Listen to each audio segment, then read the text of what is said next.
Thank you, Madam Clerk. Welcome, everybody. I'll call the meeting to order. Our land acknowledgement statement. We acknowledge with respect the history, spirituality, and culture of the Anishinaabe, the people of the three fires known as Ojibwe, Odawa, and Potawatomi nations who have inhabited this land from time immemorial. Further give thanks to the Chippewa Saugeen and the Chippewa Nawash, now known as Saugeen Ojibwe Nation, as the treaty keepers of this land. We also recognize the Métis and Inuit whose ancestors shared this land and these waters. May we all, as treaty people, live with respect on this land and live in peace and friendship with all its diverse people. Moving on to the agenda, approval of the agenda. Would any member like to add anything to the agenda here tonight?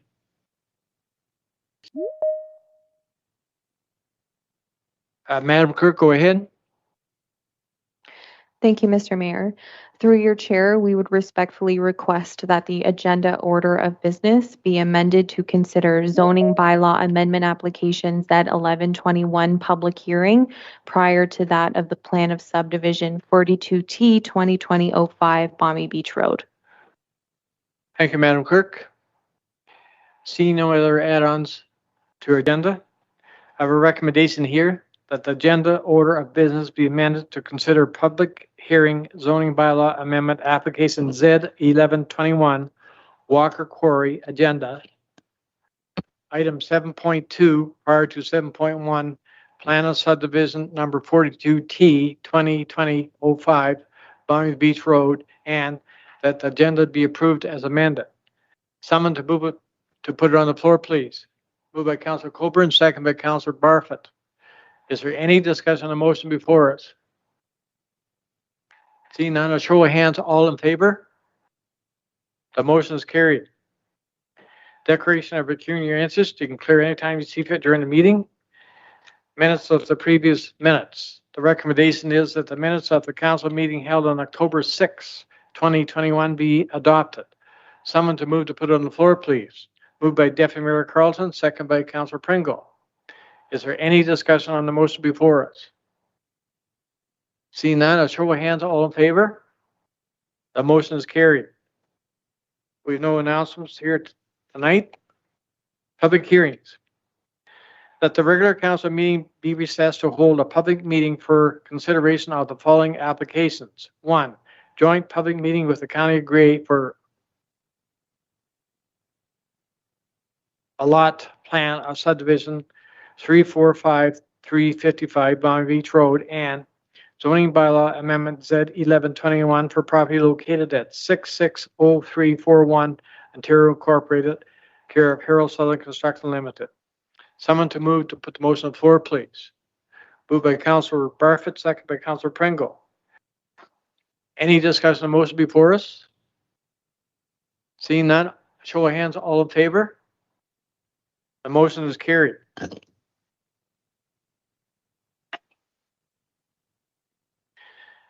I would like to call the public meeting to order.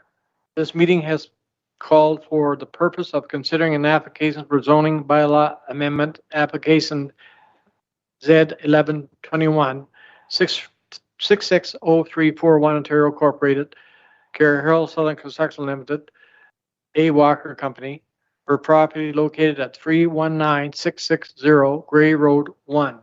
Would the clerk please advise those present as to the method by which the notice of this meeting was given?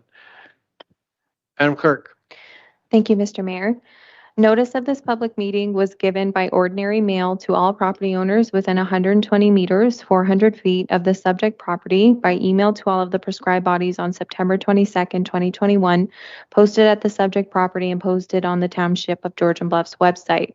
If a person or public body does not make oral submissions at a public meeting or make written submissions to the Township of Georgian Bluffs before the proposed zoning bylaw is adopted or passed, the person or public body is not entitled to appeal the decision of the Township of Georgian Bluffs to the local planning appeal tribunal, and the person or public body may not be added as a party to the hearing of an appeal before the tribunal unless, in the opinion of said tribunal, there are reasonable grounds to add the person or public body as a party.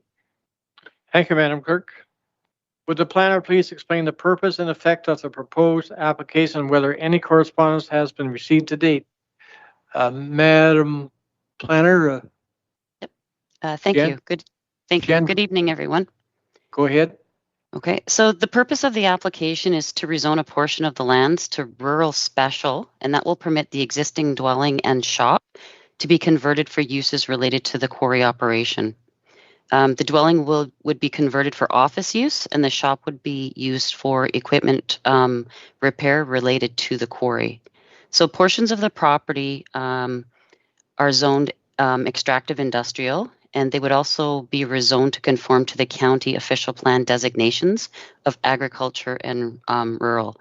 So those proposed zones are shown in a diagram on page 5 of the planning report. The portion of the property zoned rural special is going to be subject to site plan control. A site plan control application was submitted for council's consideration along with the zoning amendment application. So in the planning report, it does contain a policy review, which indicates that mineral resource aggregate operations are supported by provincial policy.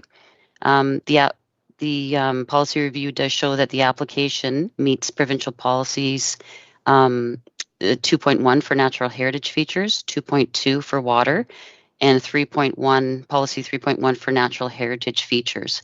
And those that confirmation was provided by Grey Sauble Conservation Authority comments, and that's through a memorandum of understanding that we have with the Conservation Authority to provide a review and comment on those sections of the provincial policy for us.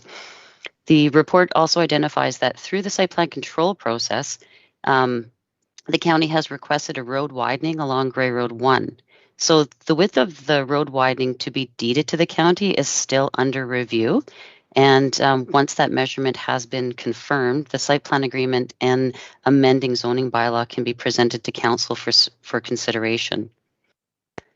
So there were no comments received from the public through the circulation of the site plan control application and the zoning bylaw amendment application. And we did receive the comments from the following agencies. Enbridge Gas wishes to notify the property owner and the applicant that there are service lines running in the area, which may or may not be affected by the proposed site plan. Should the proposed site plan impact these services, it may be necessary to terminate the gas service and relocate the line according to the new property boundaries. Any service relocation required would be at the cost of the property owner. If there's any work at their easement on or near any of the existing facilities, they need to be contacted as early as possible so that they can exercise engineering assessment of any proposed work. The purpose of this is to ensure the integrity of the main line is maintained and protected. The Grey Sauble Conservation Authority's comments noted no objections to the applications, as the proposal will not impact any areas regulated under Ontario Regulation 15106. They wish to be notified of any decision made by the Township of Georgian Bluffs with regards to these applications. The County of Grey Planning Department noted that provided positive comments are received from the Conservation Authority regarding significant woodlands on the property, and a road widening is agreed to within this and included in the site plan control agreement. They would have no further concerns with the application. They request to be notified of any decision rendered with respect to this application. The Risk Management Office have no concerns with the application. The recommendation in the report is for the report just to be received for information at this time, pending positive comments back from the County Transportation Department that a suitable road widening width has been agreed to. The Ron Davidson, the agent for the application, and Dave Monroe, I believe, are present this evening to answer any questions that council may have with regards to the applications. Thank you. Thank you, Madam Planner. No members of the public registered with the clerk to provide comment in support of or opposition to the applicant. Planner consultant Ron Davison is present to speak on behalf of the applicant. Ron, please go ahead. Yeah, thank you. And can I be heard okay? Yes, we can. Okay, good. Thank you. So, yeah, Ron Davidson, planning consultant, filed the application on behalf of Walker. Right beside me off screen is Dave Monroe. So if you have any questions for Walker, Dave, that I can't answer, Dave's right here. I'll keep this very brief. You heard Jen explain that this does conform with the official plan.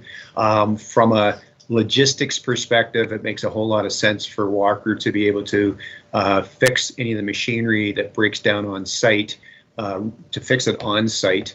We don't really anticipate there being any impact on the neighbors. There's not going to be any trucks or machinery coming in off the county road. They'll be coming in through the quarry. If they're broken, they'll come from the quarry through the rear door. The doors will not face the neighbors. So if there's a little bit of noise being made inside the building, it really shouldn't be heard. And the office itself, there's just going to be one or two people working in there, and from time to time there'll be a few people showing up for a meeting. But the bottom line is, I really don't anticipate there being any type of a land use conflict here with the neighbors. And I think you would have heard from your neighbors if they had felt something to the contrary. So that's it. If you have any questions, hopefully Dave and I can answer them for you. Thanks. Thank you, Ron. Does council have any questions regarding the proposed application? Seeing none. Thank you for attending this meeting and sharing your thoughts on these applications. This matter will now be referred back to staff to follow up on any additional information required from the applicant based on the matters raised today. Council will consider all matters placed before it to submitting their comments to the applicant. Can I have adjournment of this public meeting, please? Moved by Councillor Colburn, second by Deputy Mayor Carlton. All in favor, show of hands, please. This public meeting is adjourned. I have a recommendation here that positive comments have not been received from the county transportation regarding the required road widening width to be dedicated. Therefore, at this time, it cannot be concluded that application Z1121 and SP 0821 are consistent with the provincial policy statement 2020 and the County of Gray official plan, Recolor Gray. It is the world. It is recommended that PL 2021-37 be received for information. Someone to move to put it on the floor, please. Moved by Councillor Barfoot, second by Councillor Pringle. Is there any discussion on the motion before us? Seeing none, show of hands, please. In favor, the motion is carried. Thank you. Thanks, Ron. Thank you. Have a good evening. Moving on for our next public meeting. I would like to call this public meeting to order. This meeting has been called for the purpose of considering applicant for a 6-lot plan of subdivision number 42T 2020-05 at 345-255 Bonnie Beach Road. It is important for me to note that the County Gray Council is the approval authority for the plan of subdivision proposed, and there's no associated local planning application. This meeting is a mandatory part of the planning process which has been set out by the Planning Act. Based on the rules in the Act, there must be at least 20 days notice given to residents within 120 meters of the property. Notice of this plan subdivision was issued September 29th, 2021, giving more than the 20-day notice. First, I'd like to introduce the county staff. This time, I will call upon Stephanie Lacey Evon, planner for the County Gray, to outline the application. Stephanie, please go ahead. Thank you, Mr. Mayor, and good evening, Township Council. I'm just going to go over a few things here. I guess just to reiterate as well, just the appeal process, given there's no local planning application for this file, so there's only the plan of subdivision that's been submitted to the county. So the prescribed list of persons eligible to appeal a decision of the county on the proposed plan of subdivision as per subsection 5148.3 of the Planning Act is as follows. So a corporation operating an electric utility in the local municipality or planning area to which the plan of subdivision would apply, Ontario Power Generation, Hydro One, a company operating a natural gas utility in the local municipality or planning area to which the plan of subdivision would apply, a company operating an oil or natural gas pipeline in the local municipality or planning area to which the plan of subdivision would apply, a person required to prepare a risk and safety management plan in respect of an operation under Ontario Regulation 21101, as well a company operating a railway line, any part of which is located within 300 meters of any part of the area to which the plan of subdivision would apply, and as well, lastly, a company operating as a telecommunication infrastructure provider in the area to which the plan of subdivision would apply. So with that, I'm going to transition over to the comments received for this application, and then I have just a really short, brief presentation because I do believe the applicant's agent is in on the call, and they'll go into further detail of the proposed subdivision. So with respect to agency comments received, Bruce Telecom, there were no concerns. From the City of Owen Sound, there were concerns that the proposed development would result in greater lot fragmentation and strip development on partial services along the shoreline of Georgian Bay. They were wondering whether East Linton Water Services are proposed to be extended to service the residential development when the subject lands are not located within the designated secondary settlement area of East Linton. There were general concerns regarding the long-term provision of private septic systems with no negative impacts, so specifically to water quality. Need to assess the cumulative long-term impacts of strip development on private and partial services along the shoreline of Georgian Bay. And they also noted the county, in consultation with lower tier municipalities, should address the long-term impacts of individual on-site services on environmental health and the feasibility of other forms of servicing. Enbridge Gas, they requested condition of draft approval that necessary agreements and easements required by Union Gas are provided in satisfactory form. Grey Stauble Conservation Authority, they recommend the township consider a plan to remove and rehabilitate existing infrastructure associated with the historical cottage estate located within the Shore Road allowance. They recommend wording be included in the subdivision agreement stating that the riparian rights of the township will not be transferred to any other party and that no development of the shorelands will be permitted without permission or approval from the township and Grey Stauble. Development of the lots will require a permit from GSCA.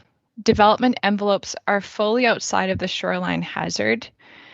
Sediment controls would be required during construction. The environmental impact statement identified a butternut tree. Recommend proposal demonstrate satisfaction within the Endangered Species Act. Require a detailed tree retention and planting plan be provided to the satisfaction of Grey Stauble.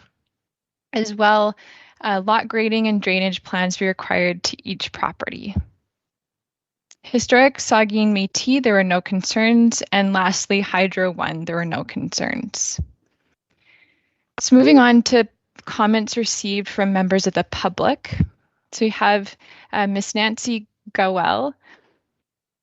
She was generally curious about more details of the proposal, and through that, county staff directed them to the county's website. We also have Shauna McIver, Bob Candith, Vivian McCaffrey, Jeff Brandfor, Ellen Shearer, Vivian Wade, Jessica Jordan, Tom Rice, and Julie Rice with the following concerns and comments. There's longstanding interest in maintaining the public's right to walk along the shoreline. There is concern that the shore road allowance will be sold to private property owners. The wildlife corridor of 3 meters to be left on the south side of the proposed development. A swamp has formed on what had been mowed grass at the north end of the property. There are concerns that this has become a wildlife habitat and the proposed development will drain this northern area. Requesting an unpaved path for walkers be left along the northern boundary of the old Bucart estate, so the subject property. Concerned about development density, tree removal, and disturbance to wetlands on Lot 1. And requesting development not be permitted on Lot 1, would like the easement on the south of that proposed lot line be extended to cover the whole of Lot 1 up to the northern boundary. And lastly, we had comments from Shirley Rayburn, concerns regarding drainage, but have read the documentation provided through the application process and see that drainage matters are covered and discussed. So that concludes all the comments received with respect to this application. So if it's okay with everyone, I'll just transition over to the brief presentation I have at this time.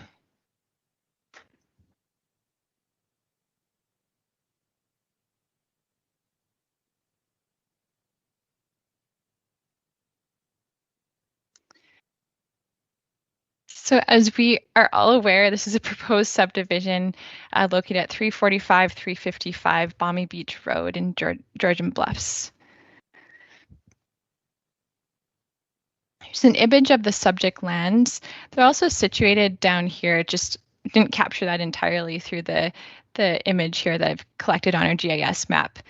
So the subject lands are part of a former seasonal resort that contains today a number of seasonal existing structures, including cottages, a gazebo, various outbuildings, perennial gardens, tennis courts, and pools. The lands are 1.6 hectares in area and located approximately 0.5 kilometers south of East Linton and 1.7 kilometers north of Balmy Beach. The lands are separated by Georgian Bay by an original shore road allowance. Here's an image of this proposed site plan. So 6 lots in total. So this would be on the southern end of the property. And then this is the northern side here, moving up to East Linton. So the lots will range in size from 0.22 hectares, so 0.54 acres, to 0.33 hectares, so 0.81 acres in size. The subject lands will be connecting to the East Linton municipal water system and serviced by septic systems. And various technical studies have been submitted. So an environmental impact statement, servicing report, stage 1 and 2 archaeological assessment, as well as a planning justification report. These lands are designated inland lakes and shoreline under the county's official plan. These areas are considered part of our settlement areas throughout the county. They are also intended for limited low-density residential development. So you can note here, there's also identified hazard lands on the subject property. The existing zoning of the subject lands is shoreline residential, and this zone permits single detached dwelling uses. Again, just to reiterate, inland lakes and shoreline is the land use designation on the subject lands, and it does permit low-density residential development. And within the hazard lands designation, generally any buildings and structures are not permitted. So at this point, that concludes my presentation, recognizing these lands have been designated for residential growth by the county and the township of Georgian Bluffs. At this time, we would like your feedback on this proposed development. You may choose to comment on the proposed housing type of single detached units, the layout of the proposed development, any traffic concerns, including roads, sidewalks, and safety. Are there any landscaping, fencing, drainage, or privacy matters to consider? Or anything else missing from the development, or any other questions or concerns you may have about this proposed development? So that concludes my portion of discussion here. So I'll stop sharing my screen and pass it over to you, Mr. Mayor, for the proceedings of the the public meeting. Thank you. Thank you, Stephanie. Now I call upon the applicant to review the proposal in more detail and to provide any comments they wish to share about the application. The applicant is being represented by Genevieve Scott of Questa Planning. In addition to Ms. Scott, Ms. Linda Sober and Mr. Jeff Graham are also present on behalf of the applicant. I'm going to turn it over to Ms. Scott. Go ahead. Thank you, Member Lee. So, good afternoon, everyone. Can everyone hear me all right? Yes, we can. Oh, perfect. Yes, good afternoon, members of council and staff and members of the public. I do have a presentation as well with respect to the application, and so thank you to staff members who are going to help me out as I proceed through my presentation tonight. As indicated, Mr. Jeff Graham and also Mr. Spencer Manerick from GSS Engineering Consultants is here tonight as well to answer any questions with respect to servicing of the site, as well as any stormwater and drainage questions. And Linda Sober of SAR Environmental will be able to address any questions related to natural heritage. So just to provide a quick background, and I believe that Stephanie has covered this off, but the subject lands are they're 1.6 hectares in area, and they do contain two parcels. And the parcels, as well as the lots that are directly south of the subject lands, have been historically developed since the early part of the century, actually, as a private recreational resort, which was known as the Martin Estate. And some of those, the original buildings, as well as the infrastructure, remains on the site today. So we are proposing 6 lots, and the lots range in size from 0.22 to 0.33 hectares, with the lot frontage ranging from 30 meters to 30.5 meters. And if you'll note on lots 4, 5, and 6 of the plan of subdivision, Dr. Shahabi does intend to retain 3 of the existing cottages that will be located on those lots at this point in time. So if we could just move to slide 3, that'd be great. Thank you. So just quickly, the site is located at 355 Balmy Beach, and with respect to some of the surrounding land uses, we have seasonal and permanent residential just north of the site, as well as south of the site, south of the other parcel that had been part of the resort. And then to the west of Balmy Beach Road, we have some more vacant, larger parcels that are primarily wooded in nature.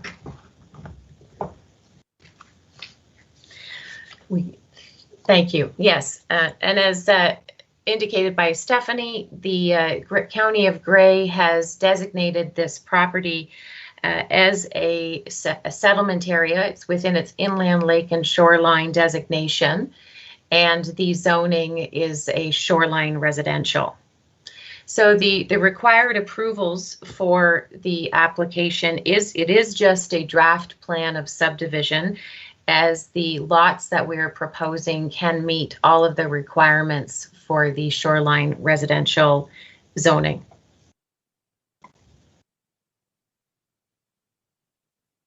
Thank you.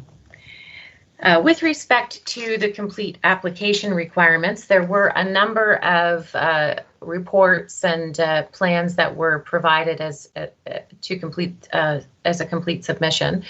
We had our planning justification report. There was an environmental impact assessment by SAR Environmental, a stage 1 and 2 archaeological assessment, functional servicing and stormwater management report. We also completed a servicing options report. GSS Engineering completed that, as well as the draft plan of subdivision itself. Just to the next slide, please. Thank you. So some of the key policy considerations that we took into account when reviewing this proposal. The first one is section 1.0 of the provincial policy statement, and this deals with creating and building strong, healthy communities. So section 1.13 of the provincial policy statement deals with settlement areas, and the subsection 1.1.3.1 indicates that settlement areas shall be the focus for growth and development. And as Stephanie indicated, this area has been designated by the county and the township for growth and where growth is to be directed. So this infill development represents an efficient use of land, and it's also at a density which is quite compatible with the historical development pattern in the area, and can be adequately serviced.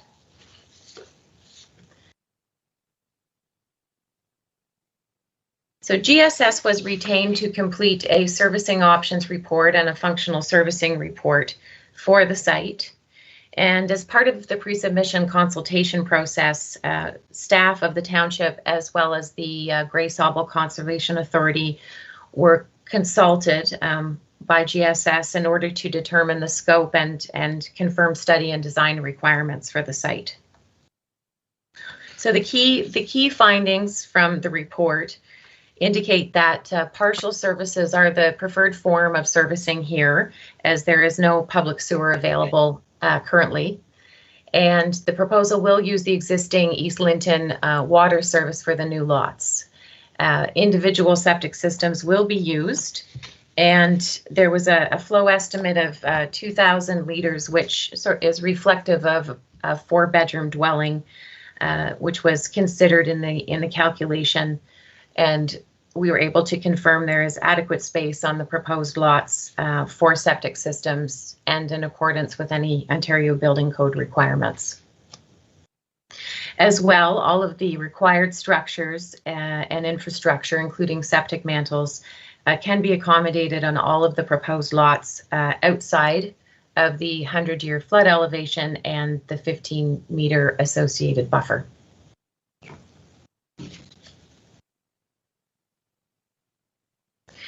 With respect to natural heritage resources, the provincial policy statement indicates that natural features and areas shall be protected for the long term, and development and site alteration shall not be permitted in significant wildlife habitat unless it's been demonstrated there will be no negative impact, and development shall not be permitted in the habitat of endangered threatened species except in accordance with provincial and federal requirements.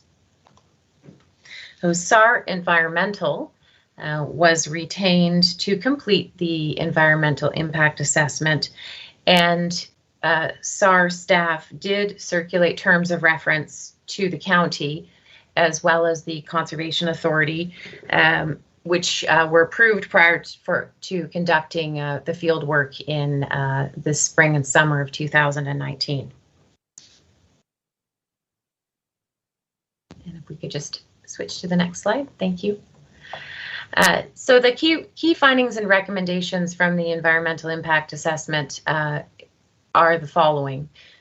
Development setbacks are to be established from the eastern wood pewee habitat. This was an off-site habitat in the woodlands that are west of the site. An establishment of a wildlife corridor along the southern boundary of the site, and an enhancement planting and tree retention plan for the site, as well as building setbacks from the shoreline. And that will ultimately be completed, given the fact that the conservation setbacks are to be complied with at the site. So the Conservation Authority did review the EIA and was satisfied with its conclusions and recommendations.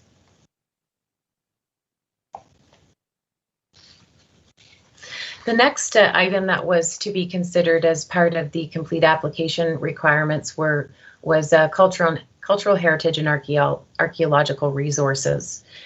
And it was Fisher Archaeological Consulting who completed the stage 1 and 2 assessment at this site. And the field work was conducted primarily in all the undisturbed portions of the site, with nothing of value or interest noted. There was also joint site inspections which took place with representatives from Saugeen Ojibwe Nation.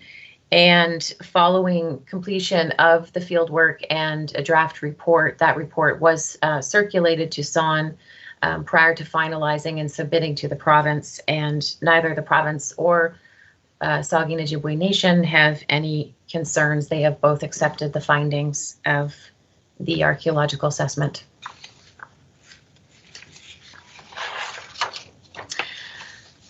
We also have to consider stormwater management as part of the planning process. And GSS was also the engineering firm who completed the work with respect to stormwater management. GSS did consult with township staff as well as the Conservation Authority prior to starting the reporting and the design to confirm submission requirements. Next slide, please. Thank you. So the design criteria that was established by the Conservation Authority requested that the local lot stormwater be treated to an enhanced level with 80% of suspended solids to be removed, and also requested post-development flows should be controlled to pre-development flows unless it can be proven there would be no adverse effect. So due to the large undeveloped, we're just going to quickly go back there for a second. So with respect to that, the design to address any new flows from development, there will be a low impact development stormwater system proposed for each lot, and that will be located on the water side of the lots. And this will detain and infiltrate any stormwater for each of the lots.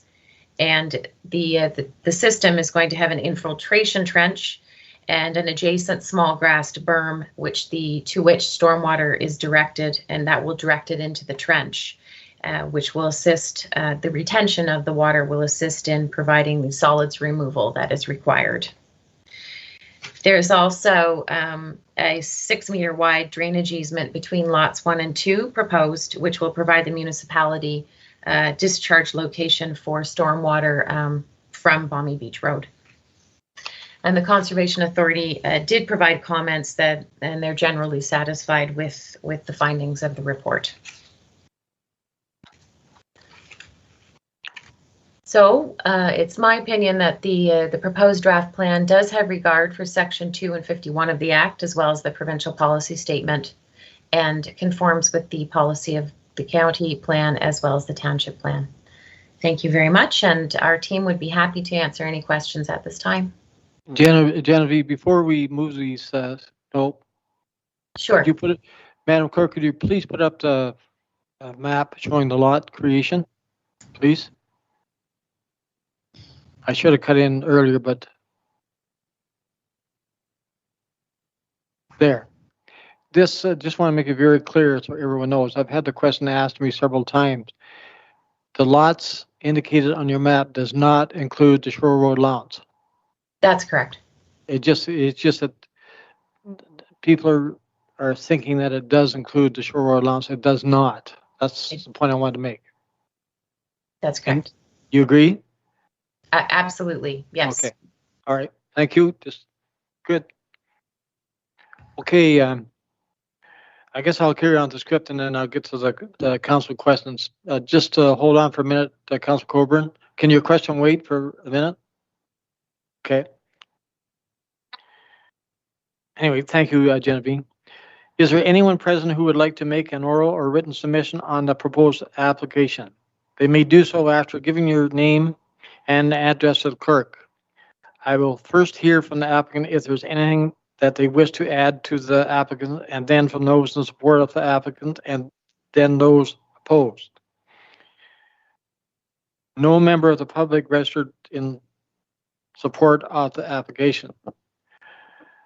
Ms. Shauna McKeither registered to speak in opposition to the applicant and is in attendance this evening. Ms. McKeever, please go ahead. And I apologize for not pronouncing your name right. You're muted.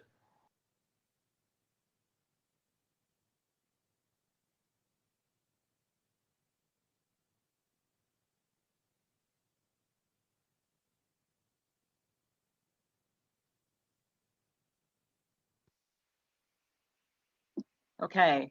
There, Am we I can hear you. unmuted now? Yes. Thank you, Mr. Mayor. My name is Shauna McIver, and I'm a resident on Balmy Beach Road. I sent in a written submission along with 9 other residents on Balmy Beach Road. I'm hoping that that will be carefully read and considered. I won't go through it now, but I do have a few comments to make. Our little group is part of a tiny it's a very tiny group, part of an ever-growing number of people in Grey County and around the world who know about the dangers coming our way through global warming. We feel compelled to do our little bit, even though we're not professionals and we haven't hired anybody. We are just residents on the road, to do our little bit to shift land use planning away from business as usual, even careful business as usual. We must act on the knowledge we now have and the dangers we face. In relation to this particular proposal, we know 3 things. The north half of the proposed development is partly on land designated as hazard lands. You saw that in Stephanie's presentation. It would be puzzling that a residence and a garage and the driveway and the septic tank and all of that wouldn't impinge at all on what's designated as hazard land, and it's designated as hazard land for a reason. The second thing we know is that when, the land closest to the north boundary often pools after heavy rains or storms, and we know this because we've walked along that shoreline for many years. In 2020, after the grass mowing stopped there, a pond formed, and we saw many types of birds and wildlife, including great blue herons. I have pictures of those. Periodically, that land floods. I know your engineers think they can drain it and that will all be controlled. Maybe. The third thing we know is that the development will further restrict access to the shoreline for both humans and wildlife. I understand that the shore road allowance isn't part of this development, but access to it is going to be restricted. We're not against all development of the land, but we would like to see it controlled and done in an environmentally sensitive manner that gives more than lip service to the importance of nature and the period of time that we're in with climate change. As we know, flooding is becoming a more frequent occurrence in this new climate. There's wetland on the north part of this property that, if left undeveloped as we propose, would guard against flooding and would provide both human and wildlife access to the shore. We hope the people responsible for making the final decision on this subdivision will read our submission carefully and consider removing the land designated Lot 1 in the proposal. This land can be subdivided, but it doesn't have to be subdivided into 6 lots. That is a judgment call, and it is a judgment call by people who are responsible for the common good. It is our proposal that that particular strip of land designated Lot 1 remain in county hands to provide a deterrent for flooding, a sanctuary for birds, and an access route to the shore for neighboring wildlife and human residents. Thank you for listening to this and providing an opportunity for residents' input. Thank you, Ms. McIver. Does the applicant wish to respond to any of the issues that have been raised here today? Genevieve? Thank you, Mayor Burley. I would just request my team members maybe to speak to any comment they feel would be helpful in regard to hazard as well as natural heritage. So I don't know, we could start with the comment with respect to flooding, if Jeff or Spencer wanted to address that, and then turn to Ms. Sober if she wanted to have a bit of a discussion related to the natural heritage features at the site. Okay, please go ahead. Who's ever going to respond? Jeff? Yeah, thank you very much. Jeff Graham from GSS Engineering, along with Spencer. And I thought the only comment I would provide at this time is just on the pool, as discussed.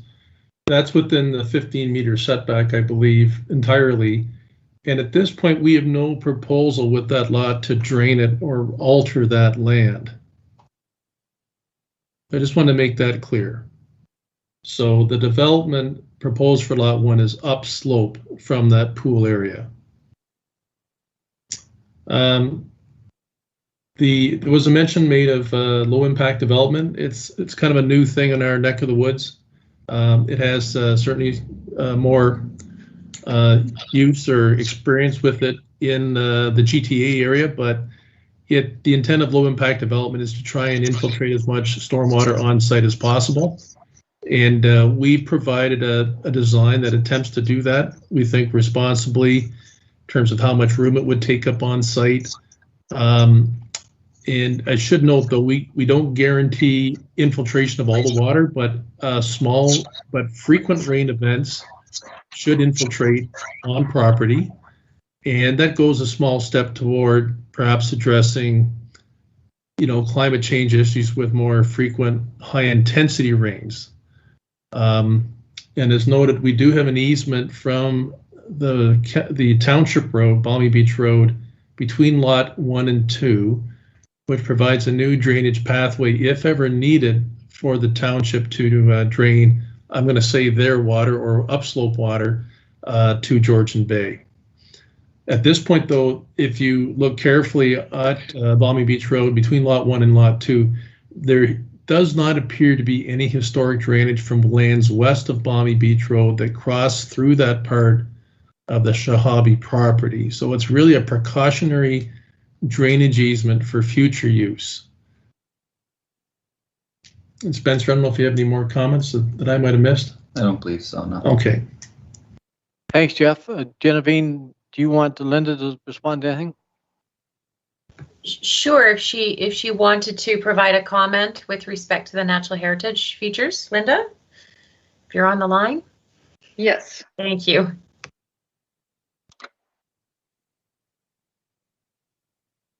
Go ahead, Linda. Yeah, I'm just trying to get my video portion of this up and running here.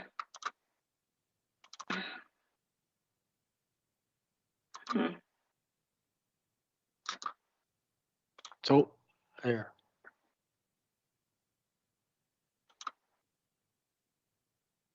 I don't know why that's not working. I can respond. I don't know why that's not turning on. I'll try that again in a moment. Apologies on that. Oh, please go ahead. We can hear you. Oh, excellent. Thank you so much, Mayor. Just a few points about the wet and the land versus wetland as far as provincial meanings of the terms and how we are directed to assess them and inventory them. So we don't have any provincially significant wetlands there. There are size criteria that the lands have to meet, and the duration of seasonal inundation and the plants in them, more than 50% wetland loving plants or obligate and facultative wetland plants, soil types, organic depths. So there's quite a bit to assessing wetlands under the wetland evaluation manual that the province put out, and you've got to be certified to do so and it's not really a very fancy term, but at the end of that all you become a provincial wetland evaluator, which I am. But just to say that I definitely have seen seasonal inundation and ponding of the grass. It has been mowed well, I would say even recently in the past few years, but that area, as GSS engineers have pointed out, is within the conservation setbacks per se. It's not going to be touched, but I do have photographs of that and then photographs of the birds down in that area directly within my environmental impact study. I'm just saying that the size of the ponding in itself and what's there right down to the soil profiles doesn't meet the provincial criteria to draw a red line around it. But in this case, notwithstanding any of that, it is not, it's not being touched or altered by the proposed development. So that was, it's one important point I wanted to make. And lot 1, though, while we're on it, there is a dying and almost dead, very old, actually, butternut tree. And I believe it was planted with some of the rest of the ornamental plantings at Bouchardt's era there, Martin, and when they were sending each other plant material from BC to Ontario and back and forth. So there's remarkable non-native plants there, but then there's also trees there that have stood for some time. And that tree is now in the stage of what we'd call a hazard tree. There's more dead canker, and the fungal pathogen is in the inner cambium bark and right in the core of the tree, and the bark is falling off. So there are plans to, consistent with Endangered Species Act, to plant 10 to 12 more of them. And the only challenge there and difficulty is making sure that the planted trees also don't have the fungal pathogen, because before it's very pronounced and you get to a stage where you see black rot on the outside almost and branches falling down, you can't tell that it's in there. The beetles transfer this on their hairy undersides as they're flying around from treetop to treetop. And they seek out that white walnut. They don't seek the black one out, and the black one is very stinky to my nose and perhaps the beetle's nose, but they really like the scent of the butternut, and they go there to make use of some of the nice buds. And as they drop down on there, that's when the fungus transfers from their hairy underside, their belly really, from tree to tree, and it trickles down from the top with rain into the tree. And that's why it's such a successful pathogen. And we don't really know the tail end of that story yet, like we did with purple loosestrife or gypsy moth or Dutch elm disease. Some of these things do cycle. I don't know yet about that particular fungal pathogen, but yeah, that's a matter of discussion about where some future trees would be planted. And that's something that was of special note to me on that first proposed lot.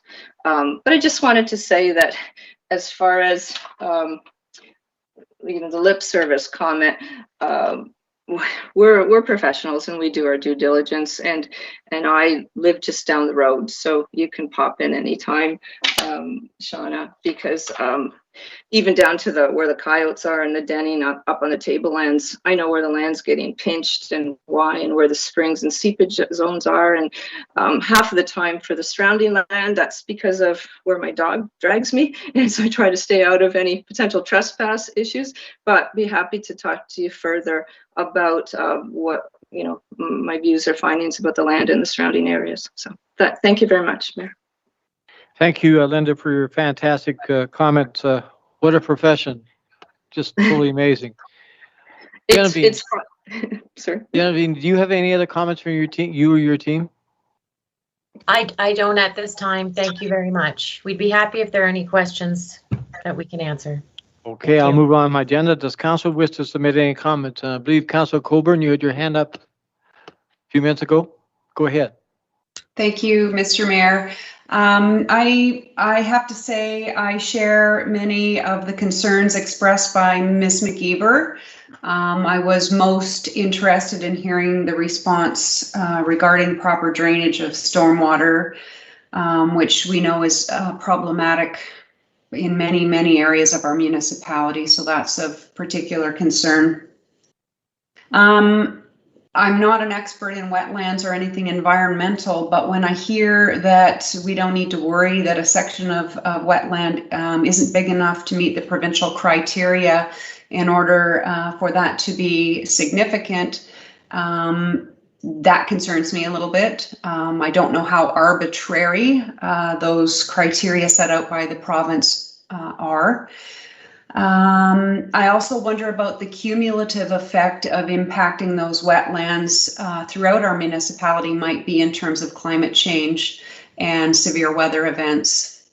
So I try not to look at things as a one-off, but rather what's the cumulative effect of developing in these important areas throughout our municipality where climate change is concerned.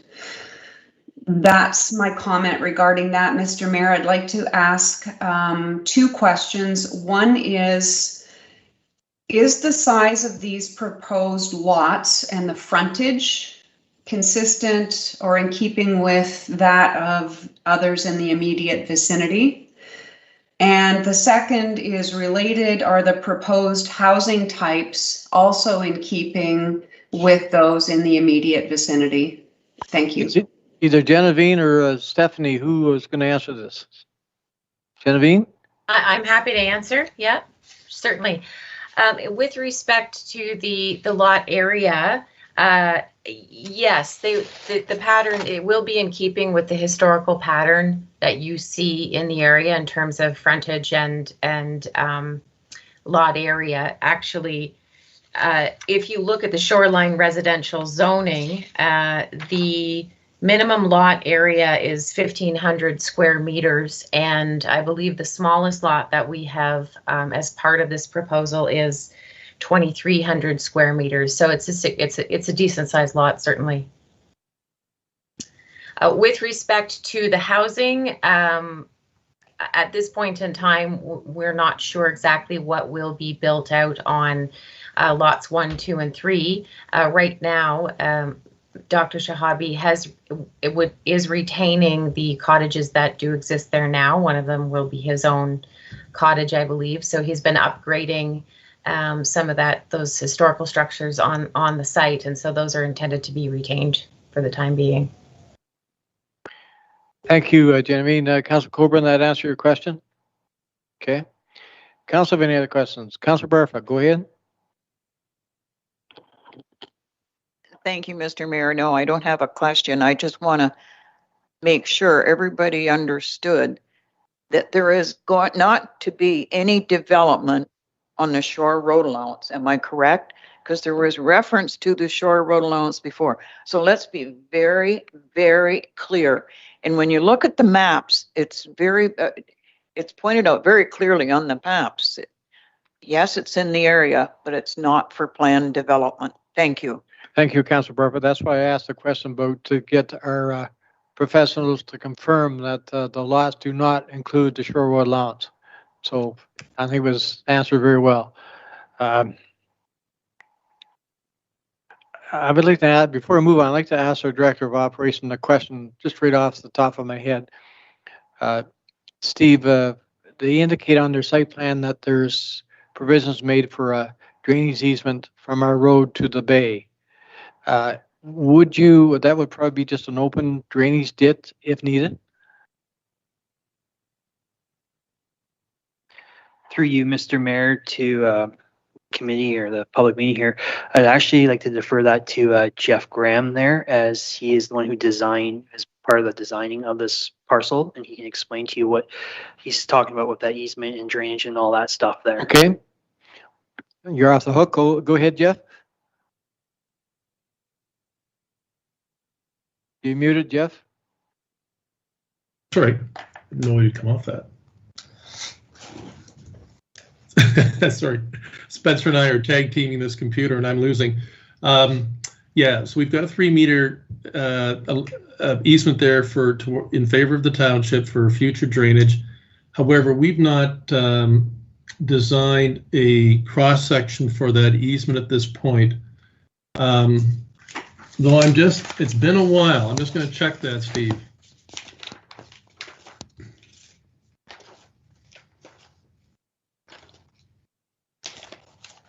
Yeah, we do have a small one. Yeah.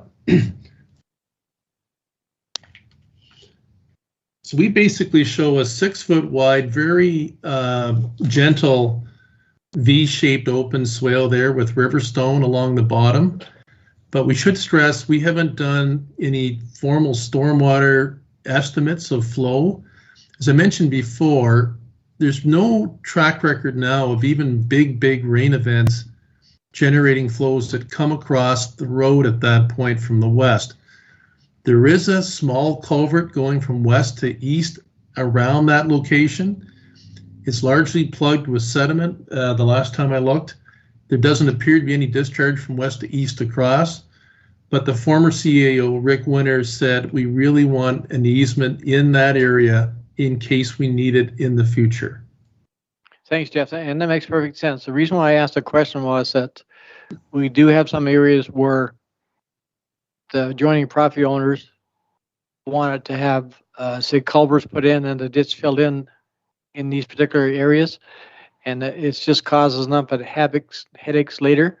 And that's why that's the reason why I asked the question. Steve, go ahead. Yeah, through you, Mr. Mayor, to the group here. Yeah, that ditch, once we get the easement on title in favor of the township, we'll make sure that maintains as an access point for us to move water from Bombing Beach down into the bay, through proper sediment controls and stuff like that. So it will be a nice point to have for access for water along Bombing Beach to go through as well. Yeah, I agree 100%. Anyone else wish to address the applicant should ask their questions through the chair. Excuse me. Oh, Deputy Mayor Carlton, go ahead. Thank you, Mr. Mayor. I want to go back to the shore road allowance because in most places, there's not that much shore road allowance out in front of the properties. There's a fair amount there, and I'm just curious, who's responsible for making sure all that grass gets cut and such? Is it the adjacent landowners, or if it's shore road allowance owned by us? And I ask it because normally there's not that much in front of the properties, but there's quite a bit there that somebody's got to keep maintained. I understand that our shore allowance is not necessarily grass, Steve. Am I correct in saying that? Through you, Mr. Mayor, to to Deputy Mayor Carlton. Yeah, when it comes to township properties, the shore road allowance there, most of the time it'll have wild grass on it or it'll have a stone on it just to kind of keep it as more of a natural look approach to it. I know in the township here, we don't have actual level of service to maintain shore road allowances, but if that's something that is down the road that we're looking at, then that's something that we can have a future discussion. Okay, thank you, Steve. Deputy Mayor Carlton, answer your question. Grant or Councilor Pringle, go ahead. Yeah, thank you, Mr. Mayor. There, yeah, I know it was actually a great presentation on both sides there. There's some great comments from everybody. I kind of personally thought it was one of the nicest laid out public meetings we've had yet so far. I do share some of the same sentiments, I guess, as a couple other councillors here too about lot number 1 and the drainage proposal. I see that GSS has done the work too to provide an outlet for water to get to the bay, which is great. But is that enough? If you build a house in there, is that going to back up water down the road, and then we have an issue at the road? So, I personally don't have a problem with the whole project, except for maybe lot number 1. Is my only concern, and it's all about the water. Where's the water going to go if there is an issue there? That would be the only concern I really have. But other than that, I thought it was a great presentation. Thank you, Councilor Pringle. I'm quite sure that our team has noted your concerns and will definitely be addressing them. So if I see no other questions here tonight, thank you for attending this public meeting and sharing your thoughts on these applications. This matter will now be referred back to Grey County staff to follow up on any additional information required from the applicant based on the matters raised today. I'll now ask for a closure of this public meeting. Moved by Councillor Barfoot, second by Councillor Coburn. We'll show of hands, all in favor. Is carried. Thank you, Stephanie and Genevieve and your teams.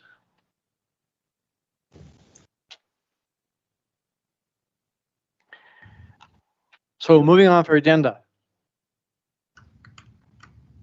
We have no delegations here tonight. The consent agenda. Is any council member wish to pull any item off the consent agenda? Councillor Coburn, go ahead.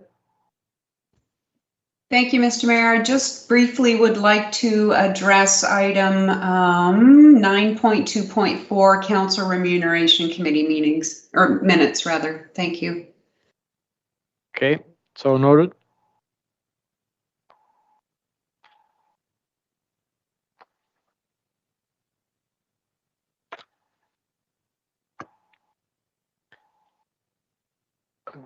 Councilor Bradford, go ahead. Thank you, Mr. Mayor. Sorry, I was sleeping there.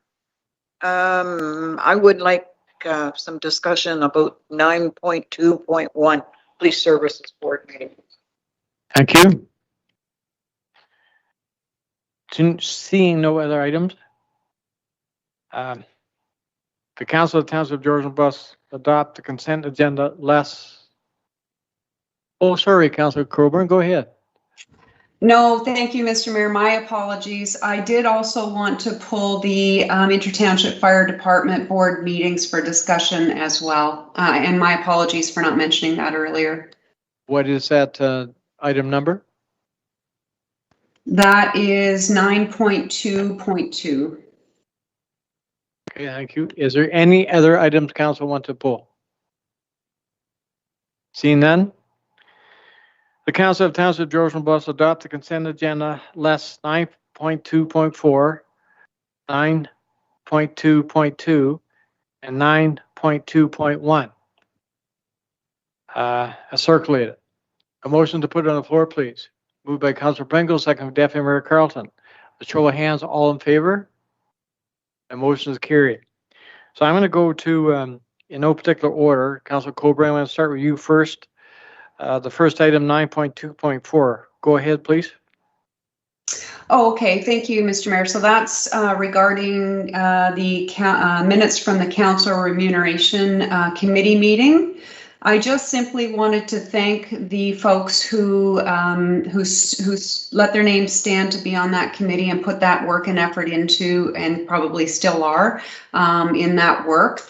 I also wanted to note how pleased I was to see appropriate comparators for that remuneration pay. And those comparators are that were selected by that committee: the Municipality of Grey Highlands, Municipality of Meaford, the Municipality of West Grey, and the Town of South Bruce Peninsula. I just wanted to acknowledge that appropriate comparators have been chosen, and I wanted to commend the committee on that choice. Thank you. Thank you, Councilor Coburn. And your next item you pulled was 9.2.2. Yes, thank you. The Inter-Township Joint Board. I understand, Mr. Mayor, that we are going to be interviewing for the permanent position of Fire Chief. I also understand that that recruitment is being done by staff.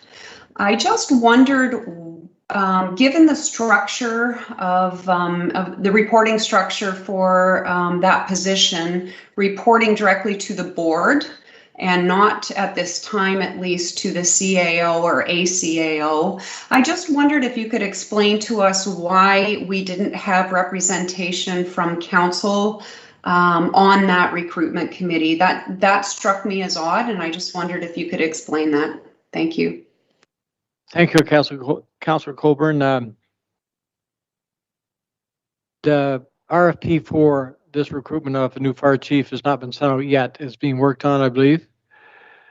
And I'm going to let the clerk, CAO, make a comment on how this interview process was set up.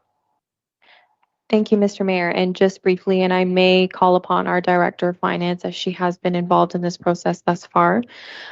So for clarity, Councillor Coburn, you're speaking of the October 12th ITFD meeting, which is different from the meeting minutes that were included.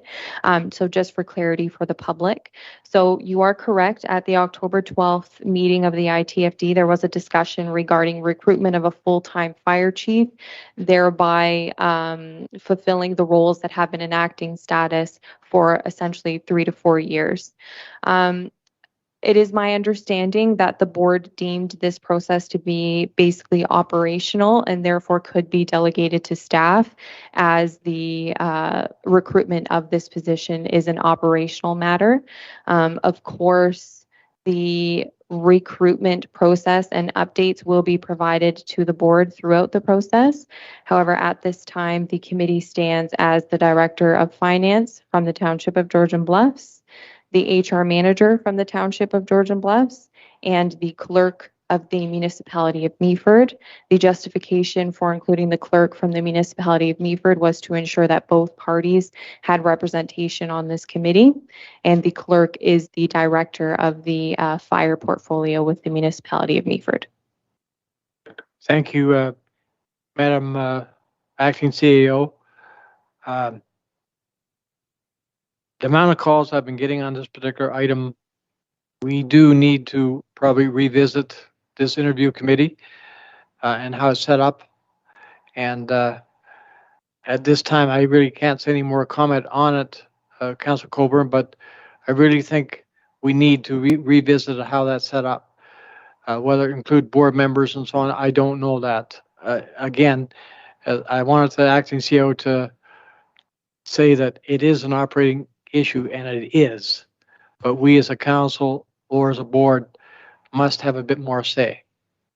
And Council, sorry, Cassie, Madam Treasurer, go ahead. I never seen your hand. So just to provide a bit of clarity, the fire chief actually reports to the CAO of Georgian Bluffs. That was a motion or a recommendation that was passed by the board a couple years ago. So the fire chief does not report directly to the board. That position is managed by the CAO. And our current operating agreement for the ITFD does not reflect that arrangement, but that was a motion passed by the board, and the operating agreement is being updated to reflect that. That's correct. I understand. Thanks for bringing that up, Cassie. Councilor Coburn? Yeah, I just thank you to staff for those explanations. I appreciate them and I understand them. I just don't agree with them. So I hope that you're hearing me, Mr. Mayor, when I say I think we should have had council be represented on that hiring committee, and I think you have heard that. And thank you for giving it some more consideration. Councilor Coburn, I must admit again, I agree with you 100%. So now we'll go to Councilor Barfoot. Your 9.2.1 item, please. Go ahead. Thank you, Mr. Mayor. I understand you're head of the Police Services Board. I'm the chair of the board, the Councilor Barfoot. I would like more information coming back to council. I pick up the newspaper and I see where other municipalities are putting in how their stats are, you know, break and enters are up, or this is up and this is down. At one time, Georgian Bluffs had an excellent reputation for being one of the safest communities around. I just want to know how we're doing. And I also question, your meeting was only 15 minutes long. That in this particular meeting, I believe it was about 50 minutes, yes. Councilor Coburn, Commander Deborah Anderson has started a new format of how she addresses her report back to the board, and it's an excellent report. That report details everything you're asking, and I believe it's on our website. Madam Clerk, go ahead. Thank you, Mr. Mayor. You are correct. Those reports are available publicly on our website through the agenda sites for each police services board meeting. Now, if it does please this council, and if it's easier for the members of this council to review that information as part of the minutes that are attached to your consent agenda, then we can absolutely commence including that report that the mayor has referenced, being the detachment commander's report, to future agendas, so you may review them. I think that's a great idea, Madam Clerk, because it's a fantastic report, very clear.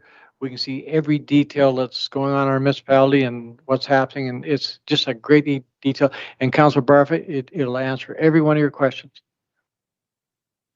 So the ratepayers can go online and pull that. That's Which correct. brings up another thing. Comments I've got from ratepayers that our website is not user-friendly. Madam Clerk? Thank you, Mr. Mayor. And through the chair, I would respectfully request just addition of, I guess, a different topic at this point. I'm going to kind of go off topic from the Police Services Board, but through you. Councillor Barfoot, you are correct. I do recognize the difficulties that we have with our website and the necessary updates that are required to that website. Now, the last time the website was updated was 2017. All of the information from our former website was simply dumped into the version that you see today. Now, we have done some work to update the website appropriately. However, I recognize that it's not where it needs to be. Now, internally and through your budget process at the commencement of this year, we did start a records management process whereby we are reintegrating FileHold. And through that reintegration and that electronic records management, we are introducing a publicly available portal that will make all township policies, bylaws, agendas, minutes, resources available in one online library. I anticipate that to be completed and available by the end of this year. Therefore, people can more easily access all of the bylaws, policies, etc., that are not necessarily on the township website right now. Thank you, Madam Clerk. Councillor Barfoot, a follow-up? Barfoot. Sorry, sorry. No. Sorry, Carol. And thank you, Brittany, for that. And thank you, Mr. Mayor. And I did sneak that in there because it was part of the, how can we read things? Your website takes forever to find anything. So I just thought I would pass it on and thank you very much. Thank you. Thank you, Councillor Barfoot. It's not the Madam Clerk's website, it's the township website. Councillor Coburn, go ahead.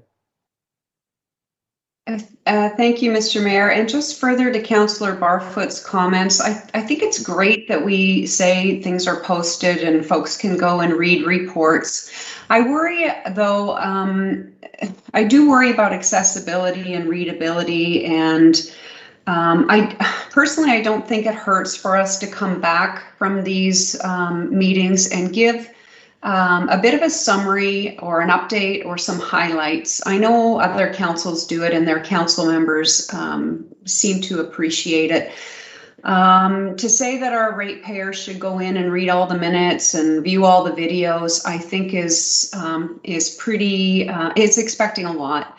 And I guess in terms of the crime data that's been brought forward by our commander, I wonder, and likely this is going to be done, but I just want to make sure at some point that she bring that data back to council, perhaps at year end, so that we know and the ratepayers can hear our crime, is the crime up, is it down, in what areas, geographically are we seeing any hot spots, and maybe compare it to the previous year as well. And maybe that's already in the works. I don't know, but I think that would be helpful. Thank you. Good comments, Councillor Coburn. In this report that the Commander Anderson has, it does indicate that information compared to years following to what's going on now, but I believe she is going to bring a report back at the end of the year. Madam Clerk. Thank you, Mr. Mayor. I just wanted to note that staff can work to have that facilitated to be presented to the council horseshoe in the year-end format that you've requested, Councillor Coburn. Deputy Mayor Carlton, I got to remember to turn my head. I apologize. Go ahead. Thank you, Mr. Mayor. Just to follow up on the website, I'm glad to see or to hear that there's going to be more information available. So all the information that would go prior to that 2017 update that just got dumped into Never Never Land will now be available. So all our historical meetings and perfect. Thank you, because that's been a long time grievance of mine. So thank you very much.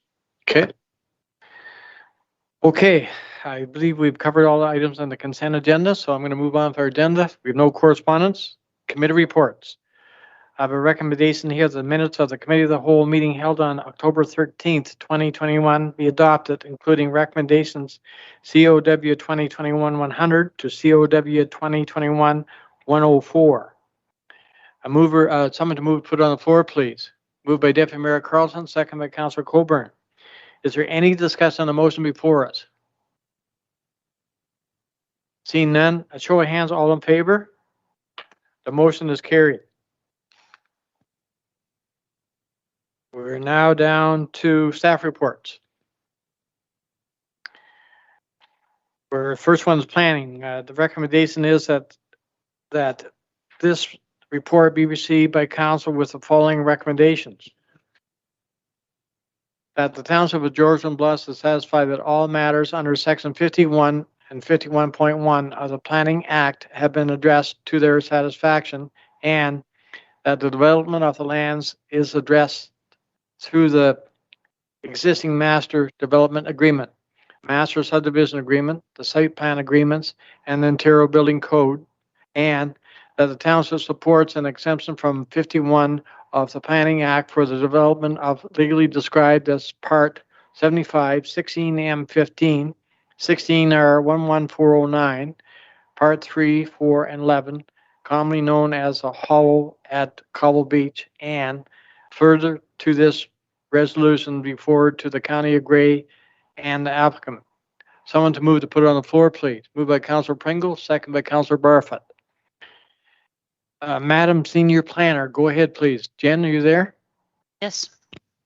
Go ahead. Thank you, Mr. Mayor. So this is an application made by Reed's Heritage Homes. And it concerns property that's up at Cobble Beach. So the Hollow is a townhouse development, and it's being constructed in 2 phases. Block 12 is 4-unit townhouse block that is already constructed and has been sold off to 4 separate property owners. What this application is, it's a request to council to support an exemption from the requirements of draft approval. So that is a process where the applicant would make an application to the county to permit development to occur through a plan of condominium. So because in 2007, 2008, Georgian Bluffs Council entered into a master development agreement, a master subdivision agreement, and a site plan agreement to allow this development to occur, it effectively renders an application for draft approval for a condominium redundant. So it's not necessary, especially since permits have already been issued for occupancy of the buildings.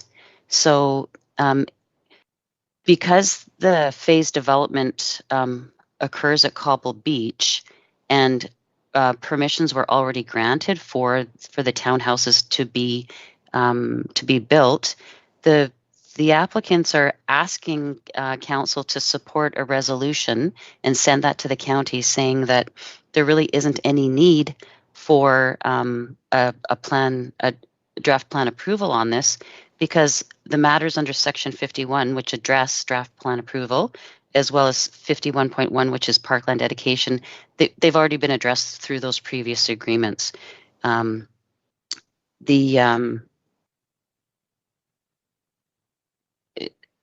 The application, what would happen in the next step is, should council support this application for an exemption, you can see on page 2 of the report, I've outlined it in red.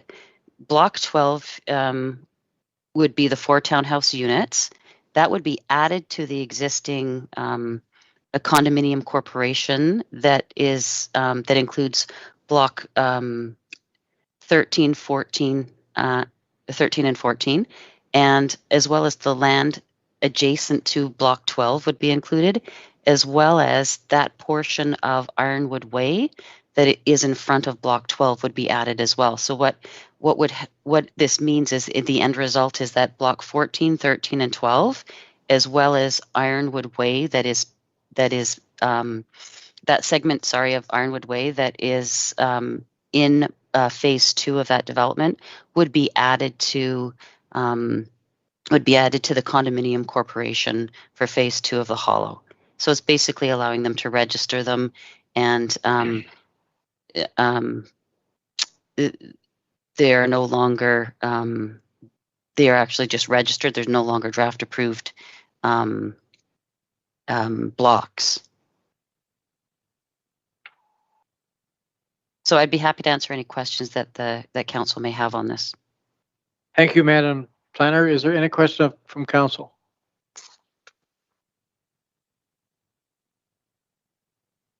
Seeing none, good job, Madam Planner. If there's no discussion on the motion before us, a show of hands, all in favor? The motion is carried. Moving off our agenda, we're down to operations. I have a recommendation here that the council hereby approve the awarding of the following tenders. 1, RFP 2021-21 Church Side Road Drainage Improvements to Arnell Construction Limited or Sealy Arnell Construction at the tender price of $386,332.13, exclusive of HST, to be funded from the General Roads Reserve. 2, RFP 2021-26 Winter Sidewalk Maintenance to Brown Property Maintenance at the tender price of $225 per event for the sidewalk within Child Lake and $300 per event for the sidewalk within Cobble Beach for the 2021-22 winter season, with two optional 1-year extensions.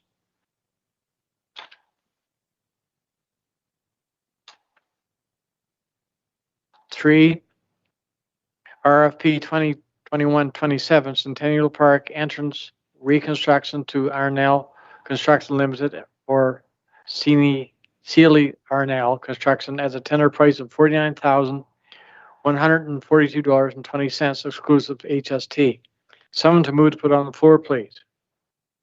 Moved by Deputy Mayor Carlson, second by Councillor Pringle. The Director of Operations, Steve Gomer, go ahead. Thank you, Mr. Mayor, and through you, Mr. Mayor, to council. Just to kind of give you guys quick background, some information here. On June 6th of 2021, a report was brought to committee and council for the improvements along Church Side Road East drainage improvements. So that is from Gray Road 1 all the way down to Balmy Beach Road. Was presented to council. This report was reviewed the drainage problems occurring on Church Side Road East, and council authorizing staff to retain GM Blue Plan to design, tender, manage, and complete the final inspections of a contractor to complete these drainage improvements. These drainage improvements are going to be a huge improvement to the area. It's going to be cleaning out all the ditches along Church Side Road. It's going to be increasing all the culvert sizes to take the current water flow that is kind of going off of the ditches and into private property. So all the water will be flowing along the roadway instead of going through private property, through the Davenport property, and kind of trickling its way down to Balmy Beach down the road kind of deal. So this is that improvement for this project here. The second project here that we got going on is for the winter maintenance program for sidewalks. So on March 17th, 2021, a level of service report was brought to council, and a policy was also adopted by council as well to bring the township into compliance with provincial minimum maintenance standards. The township is required to maintain sidewalks all year round. That includes summer and winter. We can't just post a sidewalk not wear and maintain anymore, so we have to kind of go forward. This item was budgeted through the 2021 budget process. And then the final item here too is the driveway or the entrance to Centennial Park. It was brought up at the capital budget discussion this past year. We were asked by council to kind of add it towards the budget for this year to replayer the Centennial Park entrance park from Gray Road 1 all the way down to the waterfront. This project is also being funded through this project, through the budget process as well. So this is another project that will be done this year by the construction company that's looking after Church Side Road drainage as well. So this will kind of clean up all our outstanding engineering projects for the year. Thank you, Steve. Deputy Mayor Carlton. Thank you, Mr. Mayor. Just a question on the Centennial Park entrance then. Will that allow for two-way traffic going in and out at the same time, or is it still going to only allow one lane? Through you, Mr. Mayor, to Deputy Mayor Carlton. We are going to be looking to expand it a little bit. Just because of all the trees that are currently there, we had to be very cautious of the environmental status there. So we're going to try to squeeze in as we can to get two vehicles to go safely through. If not, we'll still have the one lane the way it's going to be. The other thing to note on this project is there's going to be a gate at the top of the hill. So during the winter season, that park will be closed so that residents can't drive down to the bottom, as we don't provide winter maintenance on that entrance.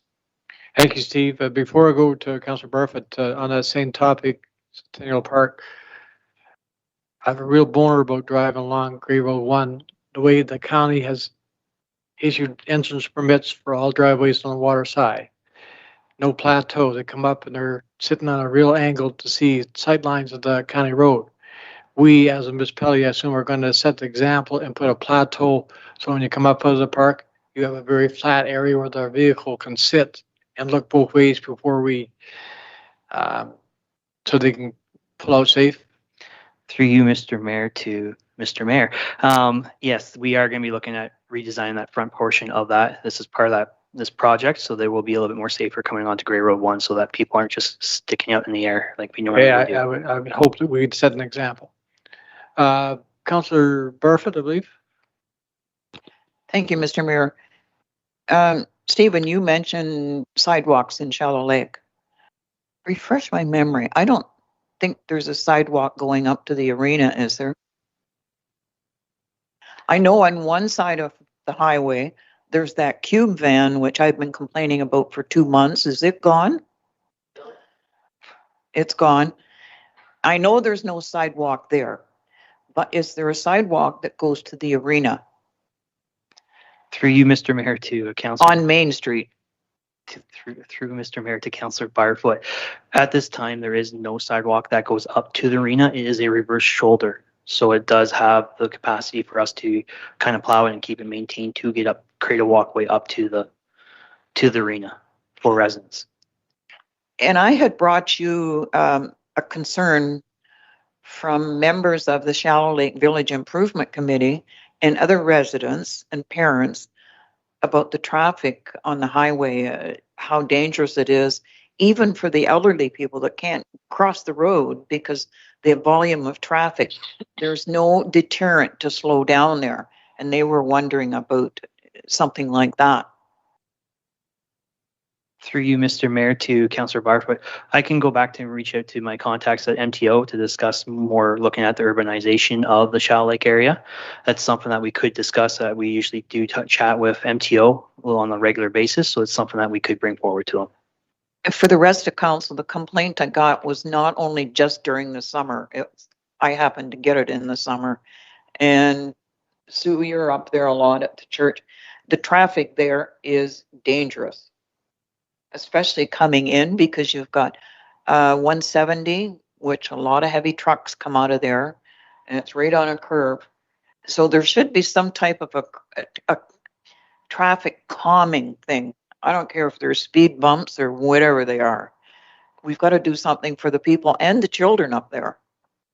Thank you, Councillor Barfoot. Councillor Coburn, go ahead. Thank you, Mr. Mayor, and through you, if I may, to staff. I know that we're often bringing issues and complaints forward on behalf of the ratepayers, and I just wanted to thank staff and Mr. Dolmeyer for moving these particular actions along, addressing the drainage issues at the Church Side Road area and improving the entrance to Centennial Park. It is nice to see that these things are being done, and I just wanted to say thank you. Thank you, Councillor Coburn. The Cobble Beach sidewalk plowing is new to our municipality. Since we've taken over the sections of the road, we're only doing the sections we've taken over, have sidewalks on, and there's more to it than just plowing snow. So we will be doing sanding and such as needed. Through you, Mr. Mayor, to Mr. Mayor. In regards to that, yes, so the sidewalk program is completely new across the board for Shell Lake and also Cobble Beach. So this will be allowing us to do applying material to the sidewalks when we're plowing them out. We will have winter patrol on these sidewalks as well. We'll be doing a proper inspection process throughout the summer months as well to keep us in compliance for trip hazards and stuff like that.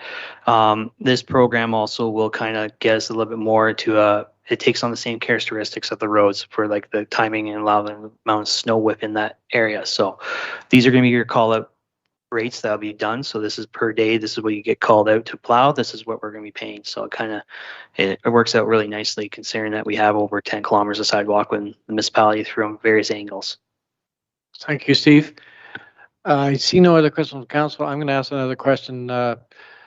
Yes, I agree with Council Coburn. It's fantastic that we're doing the Churchside Road drainage issue. I'm assuming we have enough time left to get it done before the white stuff comes, and the concern with material. Is there going to be a concern with getting the material to be able to do it?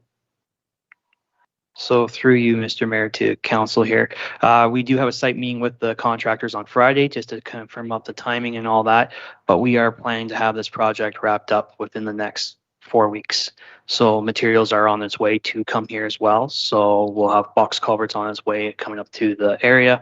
Gravel material is being created, and then extra pipes that we had to bring in from other areas, from other regions of Ontario for the contractor will be on site as well shortly too. Good. Thanks, Steve. I see no other questions from council. All in favor of the motion before us, a show of hands, please. The motion is carried. Madam Clerk, did we receive any questions from the public? Seeing none. We've no zoning bylaws, no other bylaws, no unfinished business, no new business. We're down to notice of motion. Does council have any notice of motion to bring forward? See now, before we go into in camera, I wonder would council like to take a 5-minute break? I seen show of hand. Okay, so Council Coburn, we're going to take a 5-minute break. Okay.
Okay, Madam Clerk, I'm going to call the meeting to order. Councilor Coburn, you there?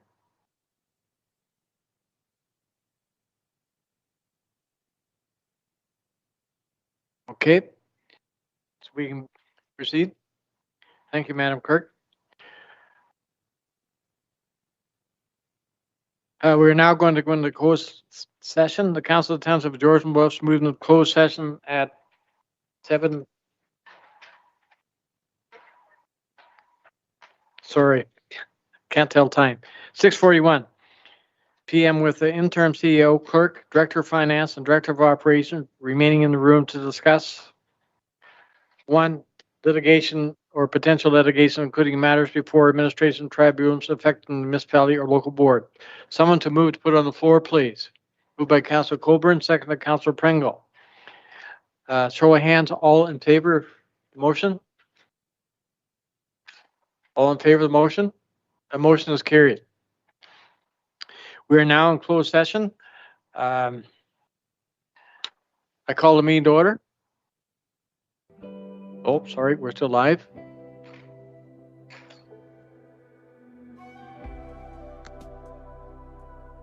So you don't want us to go out of this and into the closed session meeting spot, Mr. Mayor?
Ryan, we are all here and accounted for. If you can please enable the live stream. Councillor Coburn, are you there? Yeah, there you are. Okay.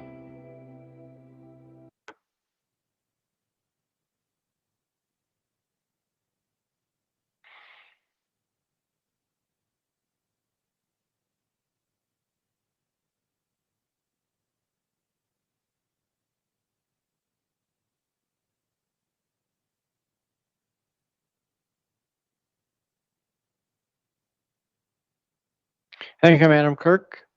Council went into closed session to discuss matters under open meeting exemption E of Section 239 of the Municipal Act.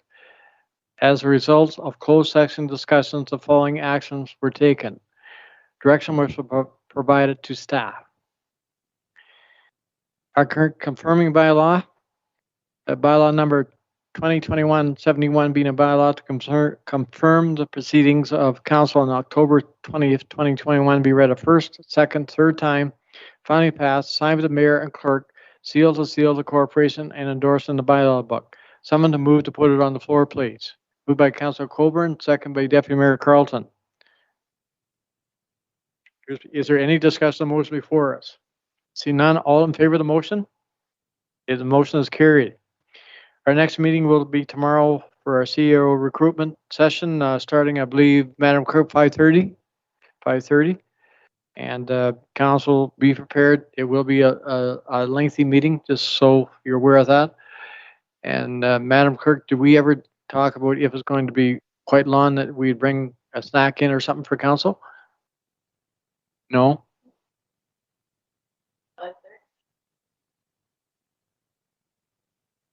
Some of us at work and can't get it. It's just something to think about, Madam Clerk. I'll leave it up with you.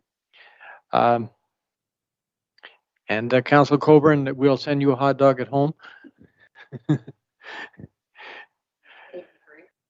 Okay, so I need one more motion. A motion to adjourn, please. Moved by Councillor Pringle, second by Councillor Coburn. Show of hands, all in favor of adjournment? Thank you.